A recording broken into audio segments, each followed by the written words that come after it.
Hello दोस्तों, आज हम लोग पढ़ने वाले हैं प्रकाश का अपवर्तन का अंतिम नंबर लेक्चर। अगर आप इसके पिछले वीडियो नहीं देखे हैं तो जाकर जरूर देख लीजिएगा। डिस्क्रिप्शन में उन सभी वीडियो का लिंक दिया हुआ है। तो चलिए देखते हैं कि अंतिम नंबर लेक्चर में सबसे पहला नंबर टॉपिक क्या पढ़ना है। तो देखिए, टॉपिक पढ़ने से पहले हम आपको कुछ बात बता दें कि आप सोच रहे होंगे हम अंतिम नंबर लेक्चर बोल रहे हैं, इसलिए अंतिम नंबर लेक्चर बोल रहे हैं कि देखिए, प्रकाश का अपवर्तन का जो लेक्चर चालू हुआ था उसमें हम लोग 12 लेक्चर पिछले वीडियो में कंप्लीट कर लिए हैं और आज 13 नंबर लेक्चर है, जो कि आज प्रकाश का अपवर्तन का अंतिम नंबर लेक्चर है। अंतिम नंबर लेक्चर का मतलब हुआ कि आज प्रकाश का अपवर्तन जो पार्ट है वह ख़त्म हो जाएगा। तो चलिए इसका पहला टॉपिक देखते हैं कि इसका टॉपिक सबसे पहले नंबर क्या दिया हुआ है। तो देखिए, इसमें सबसे पहला नंबर टॉपिक हम लोगों को पढ़ना है लेंस। क्या पढ़ना है? लेंस, मतलब कि लेंस का सूत्र पढ़ना है हम लोगों को इस टॉपिक में। तो चलिए इसका सबसे पहले हम लोग परिभाषा देखते हैं। परिभाषा के बाद आपको हम समझा देंगे कि यह लेंस का जो सूत्र है यह कैसे बनता है। तो चलिए इसका परिभाषा देखते हैं। इसका परिभाषा दिया हुआ है, लेंस के लिए वस्तु दूरी u, प्रतिबिंब दूरी v और फोकस दूरी f के बीच के संबंध को एक सूत्र द्वारा बताया जाता है। देखिए, जो वस्तु दूरी u है, प्रतिबिंब दूरी v है और फोकस f के बीच के जो संबंध है वह एक सूत्र द्वारा दर्शाया जाता है। उसे हम लोग क्या बोलते हैं? लेंस सूत्र बोलते हैं। तो देखिए, हम एक चित्र बनाए हुए हैं, आप लोगों को दिखाते हैं। पहले से हम बनाए हैं। तो देखिए, यहाँ पर वस्तु रखी हुई है, तो इसकी दूरी को हम लोग क्या से दर्शाते हैं? u से दर्शाते हैं। और जहाँ पर प्रतिबिंब बनता है उसे हम लोग क्या से दर्शाते हैं? v से दर्शाते हैं। तो इन दोनों के बीच में और एक फोकस के बीच में जो संबंध को हम लोग दर्शाते हैं वह एक सूत्र से दर्शाते हैं, जो सूत्र है 1/v माइनस 1/u बराबर 1/f। तो यही इसका सूत्र होता है। इसी से हम लोग इन तीनों के बीच में संबंध को दर्शाते हैं। तो आशा करते हैं कि यह सूत्र आपको याद हो जाएगा। आप लोग याद कर लीजिएगा। इस पर बहुत ज़्यादा सवाल सोल्व होते हैं और हम आपको बता दें 10th क्लास में इस पर सवाल कम ही सोल्व करना है। आप 10th क्लास के आगे जाइएगा इंटर में, और इंटर के सेकेंड ईयर में, तो उसमें आपको इन पर सवाल सोल्व करने को मिलेगा। आप सोल्व कर सकते हैं। आप अभी पढ़े रहेंगे तो आपको उस समय बहुत हेल्प होगा पढ़ने के लिए, साइंस से अगर आप उसमें पढ़ते हैं तो चलिए इसका अगला नंबर टॉपिक हम लोग देखते हैं कि इसका अगला नंबर टॉपिक क्या है। तो और यह सूत्र हम सिद्ध भी कराए हुए हैं, उसका लिंक इस वीडियो के डिस्क्रिप्शन में दे देंगे, आप देख लीजिएगा जाकर। तो चलिए देखते हैं इसका अगला नंबर टॉपिक। तो देखिए, इसका अगला नंबर टॉपिक है आवर्धन। तो सबसे पहले हम लोग आवर्धन का परिभाषा देखेंगे। जो आवर्धन है इसका सबसे पहले हम लोग क्या देखेंगे? परिभाषा देखेंगे। जो परिभाषा दिया हुआ है उसके बाद इसके सूत्र को हम लोग सिद्ध करेंगे। जो इसका सूत्र होता है उसे हम लोग सिद्ध करेंगे। तो चलिए इसका परिभाषा सबसे पहले हम लोग देखते हैं। तो देखिए, इसका परिभाषा दिया हुआ है, प्रतिबिंब की ऊंचाई और वस्तु की ऊंचाई के अनुपात को आवर्धन कहा जाता है। जो प्रतिबिंब की ऊंचाई है और वस्तु की ऊंचाई है, ऊंचाई के अनुपात को हम लोग क्या बोलते हैं? आवर्धन बोलते हैं। तो अनुपात का मतलब समझिए। अनुपात कहने का मतलब समझ लेंगे तो आप इसका सूत्र याद कर सकते हैं खुद से। तो देखिए, 2:1 है, तो हम लोग इसे किस तरीक़ा से और लिख सकते हैं? तो 2/1 लिख सकते हैं, इसे हम लोग लिख सकते हैं ना। तो इसका अनुपात का कहने का मतलब यही हुआ। तो जो दिया हुआ है प्रतिबिंब की ऊंचाई और वस्तु की ऊंचाई के अनुपात, तो देखिए प्रतिबिंब की ऊंचाई बटा में हो जाएगा वस्तु की ऊंचाई। क्या हो जाएगा? प्रतिबिंब की ऊंचाई बटा में वस्तु की ऊंचाई। और देखिए यहाँ पर हम आपको बता दें, जो देखिए यह वस्तु है उसका प्रतिबिंब यहाँ पर बना हुआ है, तो वस्तु की ऊंचाई को हम लोग h से और प्रतिबिंब की ऊंचाई को h' से दर्शाते हैं। तो चलिए अब इसका देखते हैं सूत्र। तो देखिए, इसका सूत्र होता है यही, m बराबर प्रतिबिंब की ऊंचाई बटा में वस्तु की ऊंचाई। तो प्रतिबिंब की ऊंचाई क्या है? h है और वस्तु की ऊंचाई h' है। तो इसी को हम लोग क्या बोलते हैं? आवर्धन का फॉर्मूला बोलते हैं। तो हम लोग इसे और तरीक़ा से लिख सकते हैं कि m बराबर v/u लिखते हैं इसे, m बराबर u/v/u। तो यही हम लोग सिद्ध करेंगे कि जो m बराबर v/u होता है यह कैसे होता है। तो आपको सबसे पहला काम क्या करना है? आपको बता दें कि इसमें सबसे पहला काम करना है कि आपको एक तो त्रिभुज ले लेना है, ये जो ए ओ बी, एक लेना है कौन, ए ओ बी, और एक लेना है A dash O B dash, एक यह त्रिभुज ले लेना है। इस त्रिभुज में देखिएगा तो कुछ कॉमन आपको दिखाई दे रहे होंगे। एक यहाँ पर देखिए 90 डिग्री का कोण बन रहा है और यहाँ पर भी एक 90 डिग्री का कोण बन रहा है। तो ये दोनों कोण क्या होंगे, बराबर होंगे। क्यों बराबर होंगे, क्योंकि दोनों के पास 90 डिग्री का कोण बन रहा है। और देखिए एक और चीज़ आपको कॉमन दिखाई दे रहा होगा कि जो ए ओ बी है और एक ए डैश ओ बी डैश, यह दोनों क्या होंगे, बराबर होंगे। क्यों बराबर होंगे, क्योंकि यह दोनों समूह कोण है, या शीर्षाभिमुख कोण बोलिए या समूह कोण बोलिए, तो ये दोनों बराबर हैं। तो आप जानते होंगे कि जब किसी त्रिभुज की दो कोण बराबर होते हैं तो उनकी संगत भुजाएं क्या होती हैं, समान अनुपात में विभाजित होती हैं। तो आपको हम समझा देते हैं, एक यहाँ पर डायग्राम बनाकर दोनों कोण ले लेते हैं। एक कोण क्या लिए हैं, एक कोण इस तरह से है जिसका हम लोग क्या नाम दिए हैं, ए बी ओ, और एक कोण है इस तरह से गया है एक, तो इस तरह से बन रहा है कोण। तो एक है ए बी ओ, मतलब कि इन दोनों के पास 90 डिग्री के, सॉरी यहाँ पर ए है, हम वहाँ पर ध्यान नहीं दिए, यहाँ पर ए है।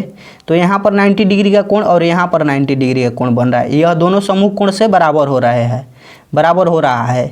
तो यह दोनों समूह कोण से, तो यह दोनों क्या होंगे, त्रिभुज समरूप होंगे, सर्वांगसम नहीं समरूप होंगे। ए बी समरूप होगा, समरूप का चिन्ह इस तरह से होता है, A dash O B dash के समरूप होगा। जब समरूप होगा तो हम लोग कह सकते हैं कि इसकी जो भुजाएं हैं वह समान अनुपात में क्या होंगी, विभाजित होंगी। तो इसकी भुजा जो देखिए यह संगत भुजा है, संगत भुजा समान अनुपात में विभाजित होती है, क्या, संगत भुजा। तो ये दोनों क्या है, संगत भुजा है, ए बी और ए डैश बी डैश, ए डैश बी डैश। और देखिए एक और ये संगत है, ए ओ और ए डैश ओ, ए डैश ओ। और एक ये भी है, देखिए ये भी है, बी ओ और बी डैश ओ, ये दोनों क्या हैं, संगत भुजा है। लेकिन हम लोगों का इन दोनों से काम चल जाएगा, तो हम लोग यही दो लेंगे। अब इसके बाद जब ये समान अनुपात में विभाजित होगी तो इसी तरह से हम सिद्ध कर सकते हैं उस फॉर्मूला को। तो चलिए अब हम लोग सिद्ध करते हैं। आप लोगों को यह समझ में आया होगा, तो यही हम बात लिखे हैं नीचे, आपको दिखाते हैं।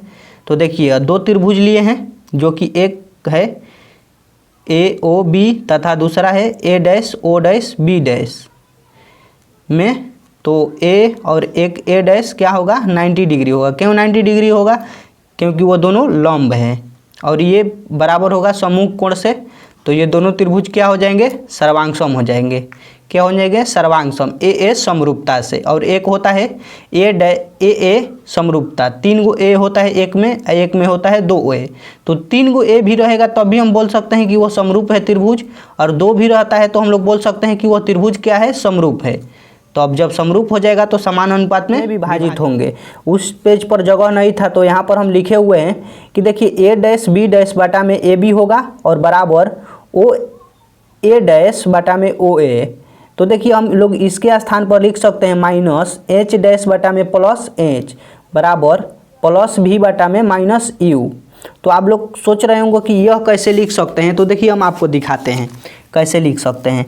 देखिए जो यह प्रतिबिंब वस्तु की ऊंचाई है उसे हम लोग क्या से एच से दर्शाते हैं, और h a dash B dash की ऊंचाई को हम लोग एच डैश से दर्शाते हैं। तो देखिए यही बात लिखे हुए हैं, ए डैश बी डैश के स्थान पर क्या लिखे हैं, एच डैश। माइनस में क्यों लिखे हैं, क्योंकि उत्तल दर्पण की जो दाहिने साइड की दूरियां होती हैं वो क्या होती है, माइनस में होती है। तो इसे हम लोग माइनस में इसलिए लिखे हुए हैं। अब उसके बाटा में प्लस एच है, तो लेफ्ट साइड की सभी दूरियां प्लस होती है, आपको पता होगा।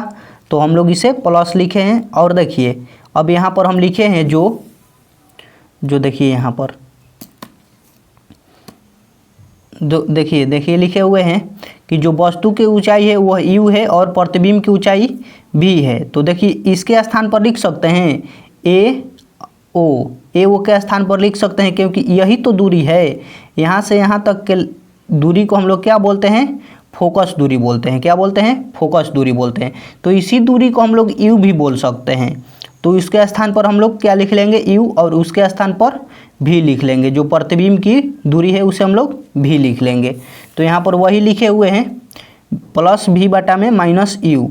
तो माइनस यू आप लोग जानते होंगे क्यों होता है, क्योंकि जो लेफ्ट साइड की दूरियाँ होती हैं वो क्या होती हैं, माइनस में होती हैं, और जो राइट साइड की दूरियाँ होती है वह प्लस में होती है। तो अब इसके स्थान पर हम लोग देखिए, इसके स्थान पर क्या लिख सकते हैं, एम लिख सकते हैं, क्योंकि एम बराबर होता है, देखिए एम बराबर होता है क्या, एच डैश बटा में एच होता है। तो इसके स्थान पर हम लोग लिख सकते हैं, और एच माइनस माइनस क्या होगा, कट जाएगा। तो इसलिए हो जाता है एम बराबर भी बटा में यू। तो आप लोग सिद्ध करना सीख गए होंगे कि जो आवर्धन का सूत्र होता है वह कैसे सिद्ध होता है। तो चलिए कुछ आवर्धन की विशेषताएं हैं जो जान लेते हैं हम लोग। तो देखिए इसकी विशेषता हम लिखे हुए हैं यहाँ पर, आपको हम बता देते हैं। देखिए इसकी विशेषता है, आवर्धन m का मान में ऋणात्मक चिन्ह का अर्थ है कि प्रतिबिंब वस्तु के सापेक्ष उल्टा बन रहा है। देखिए ऋणात्मक चिन्ह का मतलब होता है कि जो प्रतिबिंब है वह वस्तु की सापेक्ष उल्टा बन रहा है। उल्टा बनने का मतलब समझिए, वस्तु इस तरह से तो है, उसका प्रतिबिंब किस तरह से बनेगा, उल्टा बनेगा, इसके जस्ट उल्टा। माइनस का चिन्ह यही दर्शाता है, बन रहा है, अर्थात वास्तविक है, और m का धनात्मक मान आभासी प्रतिबिंब इंगित करता है। और जो m का धनात्मक मान है वो आभासी प्रतिबिंब इंगित करता है। तो आप लोग आशा करते हैं कि आपको यह आवर्धन समझ में आया होगा, आवर्धन का फॉर्मूला भी समझ में आया होगा।